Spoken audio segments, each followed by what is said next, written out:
Hey everybody, it's Josie. Welcome back to Cedar Creek Homestead. Well, I'm outside this morning. It's Tuesday morning and it is beautiful. It's nice and cool. There's a breeze blowing. Now we're supposed to be getting up in the upper 90s today, but it's really cool and nice right now, and we're beginning to see things change, and it kind of lets us know summer's still here, but moving towards fall just a little bit. I had noticed the other night, and Blade made a comment last night, and I know this happens every year and we shouldn't be amazed, but I had caught it myself, and like I said, he acknowledged it, that it's getting darker earlier. And of course that'll change when the time changes, but that's always a good sign, a welcoming sign that the summer heat is almost behind us now. This is at the beginning of September, and a lot of the times, even up in October, it's kind of hot here in Oklahoma, so it won't be just a over the night kind of thing. When Blade played football, we usually started out the football season burning up, and by the end of football season, at the ball games on Friday nights, we were freezing to death. And it was just the opposite in the springtime. We would begin baseball season freezing to death, and by the time baseball season was over, we were burning up. So this isn't anything new to us, and I know it's not new to you guys either, but I am looking forward to fall. Fall is my favorite time of the year. You know, we get out, we're at the end of our harvest season, and it's a time for us to celebrate the good things that God has done in our lives, and we're definitely a blessed people and a thankful people. So I thought I'd bring a few updates to you before we got started on what I wanted to talk about.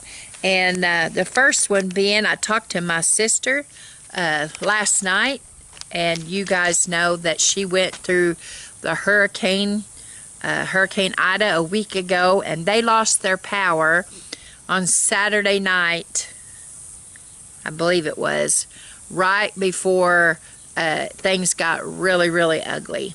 Or maybe it was Sunday that they lost it. And so I talked to her last night. I'm still not getting to talk to her. I'm still sorry about that, guys. Something landed on my leg, and I wanted to make sure it wasn't a wasp. I got to talk to her, and I don't get to have long conversations like we're used to, because her cell phone service is still kind of touchy, kind of iffy, and so we say what we need to say and tell each other that we love each other, and off we are. So but she's making plans, and she's got her list of things that she is going to be implementing for the future, to be ready for should this happen again, and she'll, I'm sure, share it with me. And but the good news is her electricity is back on. So she was out of electricity for a week, and they did have a little generator that was enough to keep a little 110 air conditioning system in their living room, so that they could have a little bit of respite from the heat, because not only did the hurricane blow through, you guys know all this, I've already told you, but the hurricane blew through, but also a heat wave right in behind it. So they have been miserable, as others. And so now she begins the process of rebuilding the things that were damaged. But they're good. They've got their electricity back on, and her children went home to their homes to begin the same process of doing the things that they need to do to look well to the ways of their households. The second and exciting thing that I can share with you guys is, after almost 9 months, the tractor is up and running. Thank the Lord for that. A lot of time, several mechanics. I've lost count now. I think I might have told you guys 6 or 7. I can't remember right off the top of my head. It's been so long. But the last fella came out, and we got the parts finally, the ones that we needed, and he got it fixed, and it was expensive, I will say that, but the tractor's running, and it has been going non-stop since it got back up on its feet. We had a lot of work to do. They're brush hogging and getting that all done so that Blade can come in. We've already got a pallet of wheat seeds waiting to get planted and turnip seeds, and then we have other things that we need to do with it. We've had an excavator out here digging out.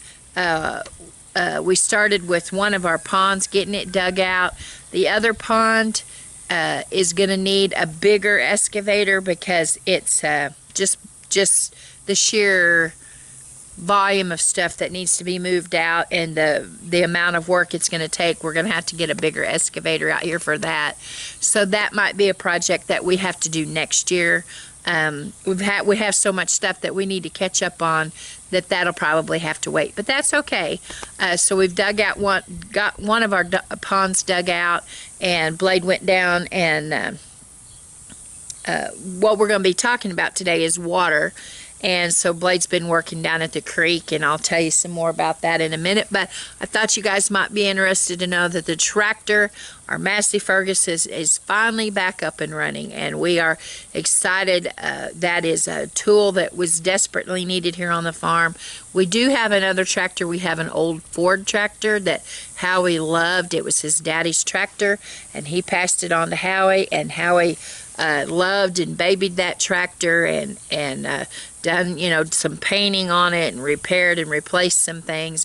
But some of it works, it's good, it does some things, but some of those bigger jobs, that tractor is just not able to do the job. And so we're thankful that Josie Ferguson is back up and running.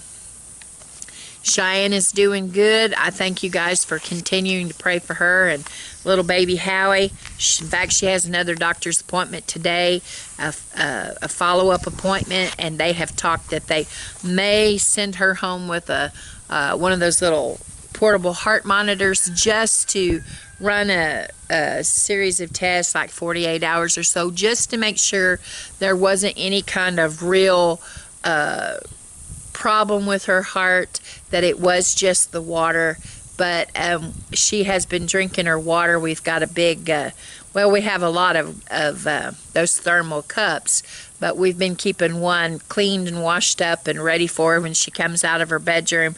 I usually say, "Where's your water cup?" And we start filling it up and making sure she's drinking her water. So anyway, without further ado, let's talk today about water. And I know I've talked about water before when I took you down to the creek to show you how dry it was. And we've gotten some rain. We got, praise the Lord, overnight, Friday night into Saturday night, I guess it was. I guess it's Saturday night. Saturday night, we got about 1.5 inches of rain, and we are so thankful for that. If I was to take you down to the creek, you would see that there are pools where it's deeper, so the water is in those pools, but then there's other places where it's still dry, but it's beginning to get better. But those pools are stagnant and nasty looking. So Blade has been doing some work down there. All of this stuff with my sister and the hurricane, one thing that we can do is learn from the things that we see other people going through. We saw the complications that my sis and others had with the hurricanes, and all of the major influx of water in some areas, down there where she was at, but on up the coast and up into New Jersey and New York and those places. And my sister, she did have water, and she had some water damage, but her major thing this time was wind damage. So Howie and I have always thought about water, and we've always thought about, backups to your backups to your backups. But I will tell you that this time, with the hurricanes and listening to the things my sister went to, it actually kind of has pushed Blade just a little bit to consider those water sources. And I'm thankful for that, because Blade and Cheyenne are here, and baby Howie's soon to make his appearance. And the three of us can work together along with other family members, Papa Tex and Granny, and to make sure that we have good, fresh, clean water supply. And so that kind of has got Blade to thinking. And I don't know if you guys have ever been around somebody when it just clicks, and you can see the excitement as they begin to think, I need to do this, and I can do this, and I can do this. And that's what has happened with the combination of the tractor working and us having an excavator out here. Blade went to work, and we had some stumps that needed to be removed where we had cut some dead trees out of our fence lines, and we need the fences need to be repaired. So we had I had to remove those stumps, and so that excavator was out here to help with that in the tractor.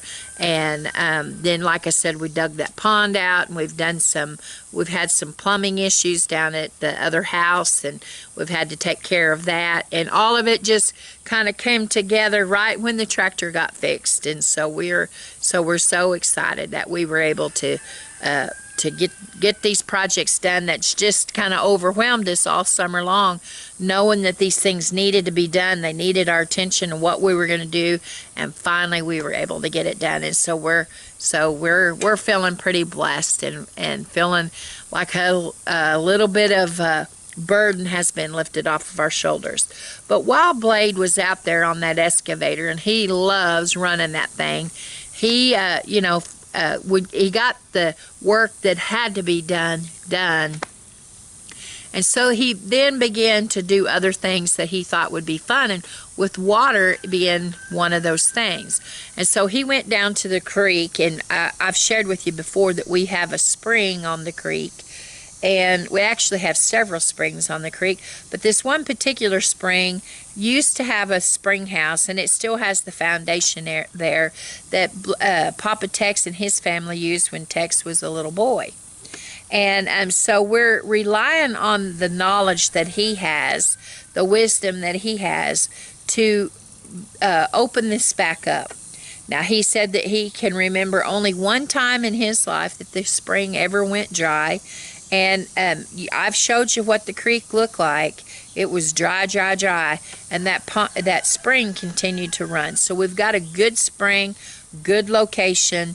It's in a place that if we felt like we needed to keep it private and hidden from view or whatever, if that was a necessity, then that it's possible. And so Blade went down, and he began to dig, and he really got excited. That water's really flowing out there, good and strong. And we can see the foundations, and they're making plans for a new spring house and a way to, a concrete basin, to catch the water. And I don't know what kind of design they'll come up with, but they're excited about it. And then after Blade got that done, he went on to dig out some of the creek gravels and the sand to work on the plumbing project. And while he was in this other location, Cheyenne and I took some lunch down to him, and he motioned for me. I wasn't going to get out of the truck. I was just going to let him, Cheyenne gave him his lunch, and he motioned for me to come over there to him, and I can tell he was excited. When I got out there, he had found another spring, and he has caught the fever. He's in water fever right now, whatever you want to call it.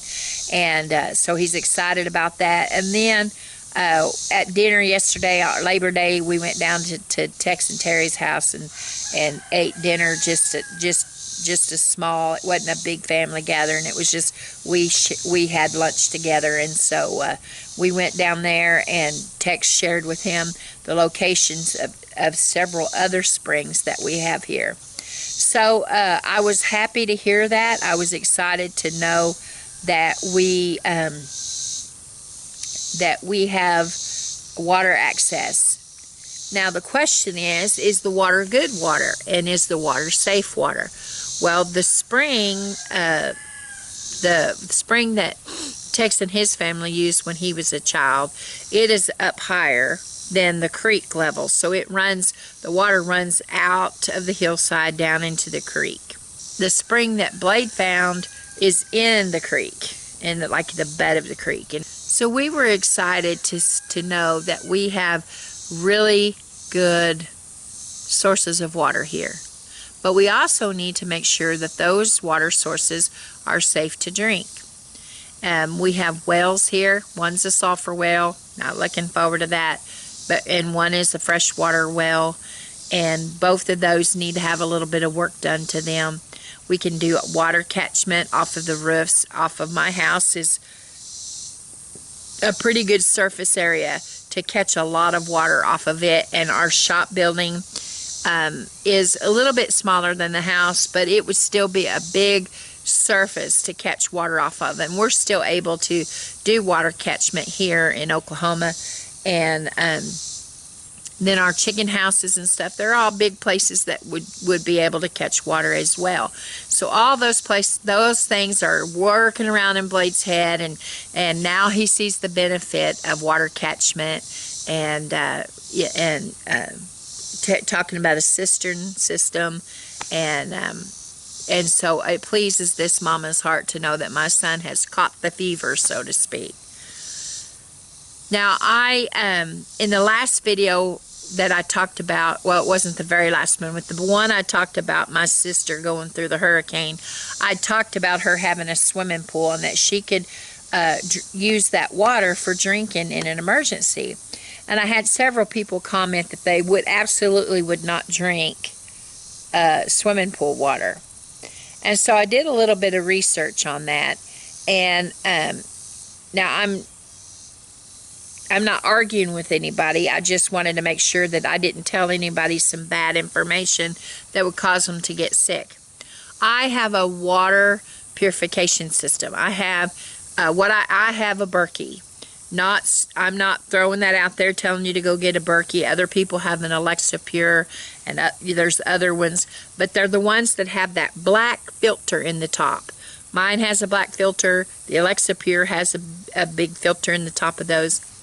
And these have been tested, and for these to be able to qualify as a water purification system, they have to go through tests, and they have to filter out a certain percentage of virus and bacteria. They have to be able to filter out a certain percentage of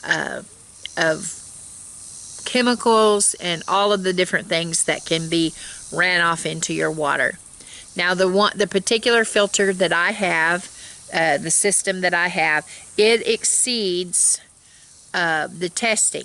Now, I didn't look at the others, but I'm sure that there's other homesteaders that have the Alexa Pure. I believe that is what Deep South Homestead has, and I guarantee you that Mr. Danny and Miss Wanda done their research, and they know what their Alexa Pure is able to do.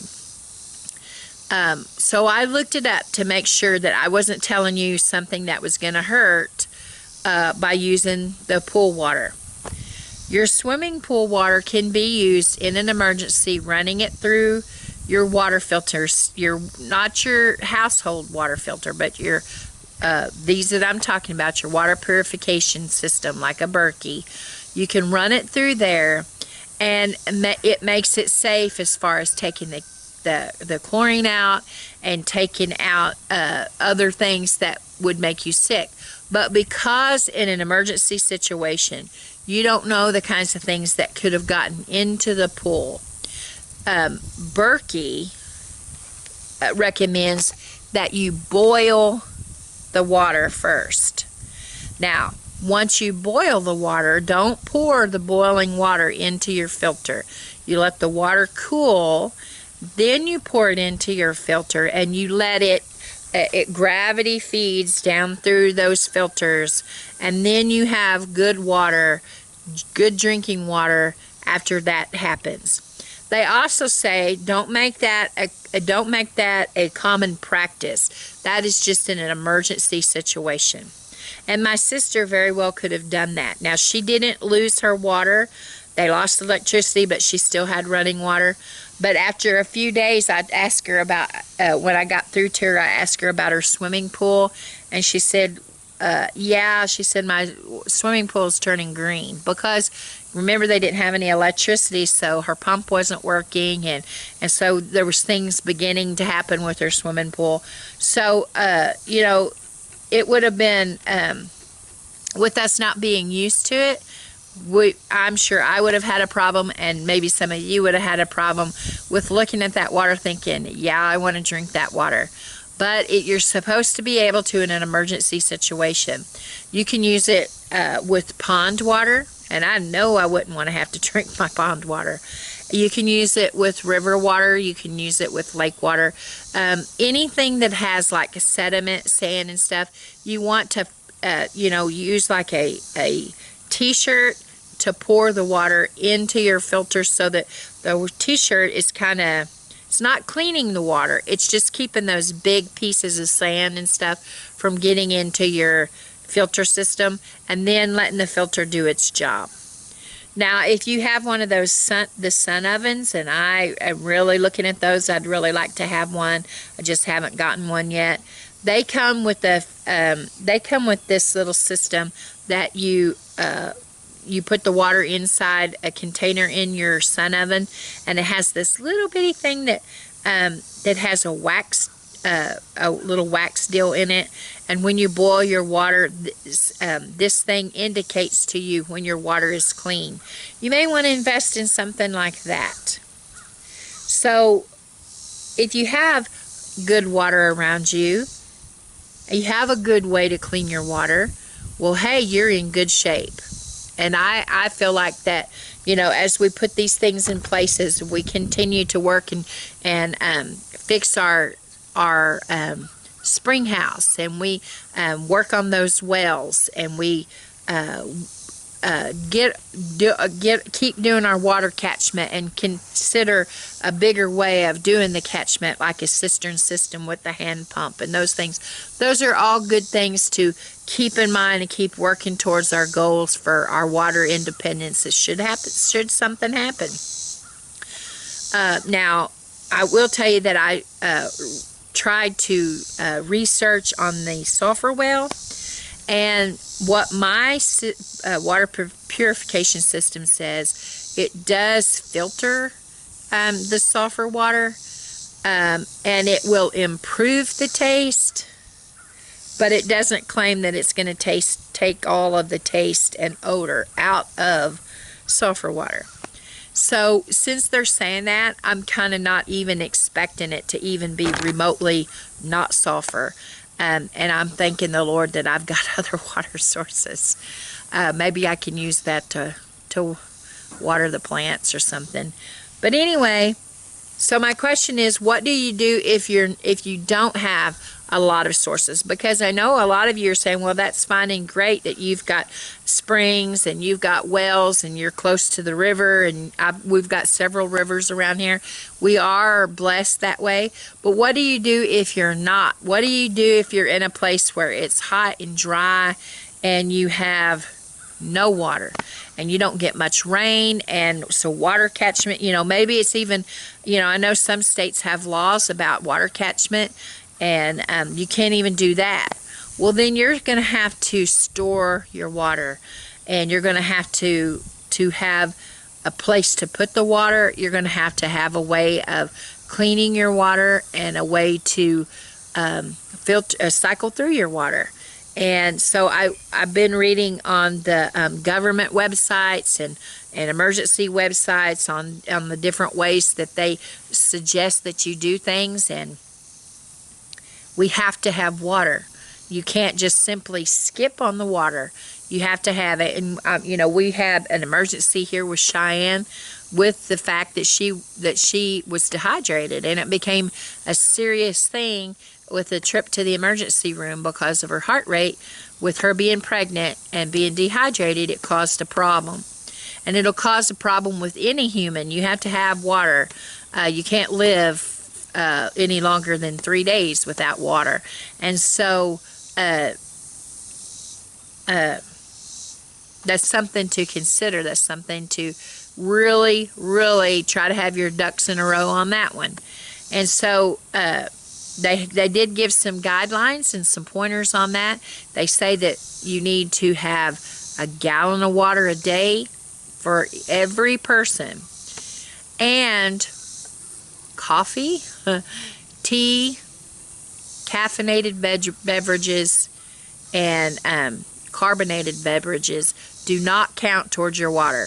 Just because I drink a half a pot of coffee doesn't mean that I've got that much water consumed. Now, in our minds, we're like, well, it's made with water, it counts. It doesn't count towards your water, because caffeine and carbonated waters, beverages, caffeinated beverages, and let me try that again. Caffeinated beverages and carbonated beverages, even though they have water in them, when you drink them, that doesn't count towards your water. That's actually hurting you, and you need to drink water.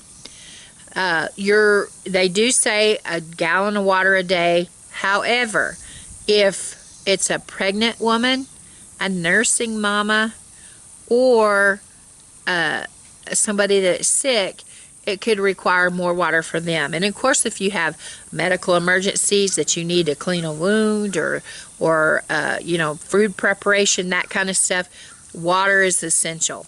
And so you have to find a way to store good, pure water, or a way to clean your water.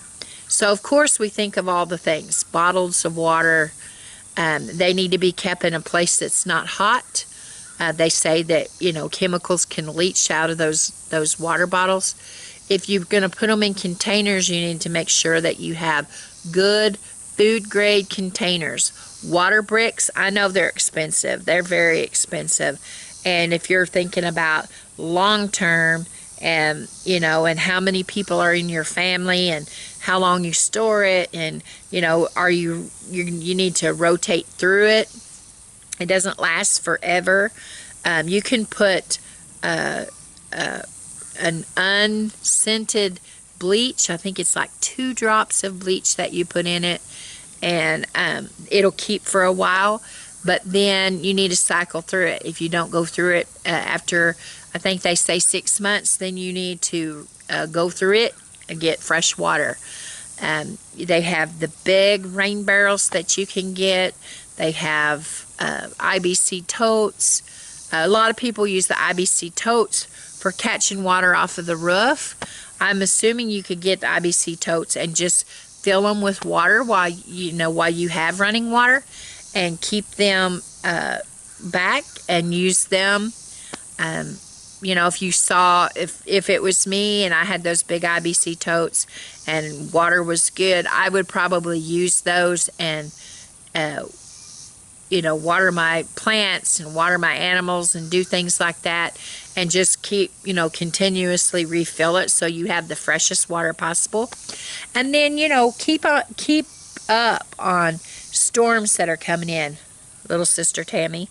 Keep up on, there's a hurricane coming in, or you have storm warnings and stuff, because they suggest that you fill containers and you fill your bathtub and do those kind of things, so that if water does go out, and it's going to be a while before you get more water, then you've got those sources. And so it pays us to pay attention. It pays us to have sources for our water. The other thing that you need to get is a way to clean your water. Now, on the creeks, yes, I have those springs, but I also know that what I have on my creek, where the animals are, where all these things are, but I don't know upstream whose animals are in the water, what's been in the water, what kind of things have ran off into the water, into the creek. I don't know those kind of things. And so people you've heard all down through history where they've had cholera outbreaks, and they've had other outbreaks of other diseases because the water was contaminated, and it killed off a lot of people.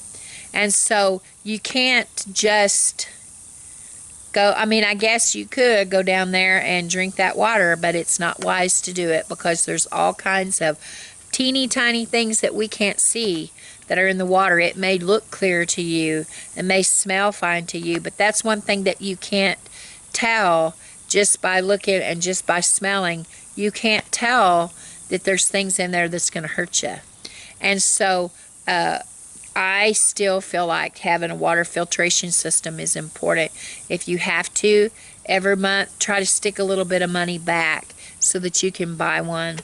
You're going to pay, sometimes you can find them on sale, and I'd say that you probably pay up to $300 or so for the big ones, and a little bit more than that on down to smaller ones that are a little bit less money.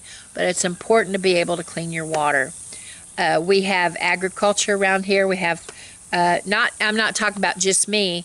There, all over around me are farm animals. Across the river from me are big farms that grow crops, corn, field corn, sweet corn, wheat, all kinds of stuff. And every year you hear the crop dusting planes go back and forth and back and forth. So those crops are being dusted. And, common sense tells you that those things, that's running off somewhere. And so you have to pay attention to the things that's going into your water, and be cautious and protect your family. So if at all possible, work hard on getting you a water filtration system. Now I'll tell you, I'm not trying to speak against any company, but with my research that I've been doing on water, the ones that you get for your household, they're okay to filter your water that's coming into your home, but you're really looking for something stronger that's really going to pull the stuff out of your water. I have a water filter on my refrigerator, and that filters things out, but that's not really filtering out what these big water filtration systems can do. And so you're looking at a little bit of money, but if you'll put a little bit back and able to get one and get extra filters, then you'll have a little bit more peace of mind. Well, guys, that's about all I have for today. I just wanted to share with you the updates on the tractor and all of those things, the exciting news of finding another spring on the farm, and the work that Blade's been doing on the spring house and the ideas that he has, and that he's actually getting behind this. That's a good thing. Updates on Cheyenne and the baby is always a good thing, and that my sister is safe. I hope you guys are doing well, that you are getting a little bit of respite from the heat, that you're looking forward to fall, and thanking the good Lord for the harvest that we've had. As always, guys, this is Josie. I love you guys. I really do. I thank you for all your prayers and well wishes, all the gifts, oh my goodness, that you guys send. I could never repay it all. But I do love you. And until next time, we're gone.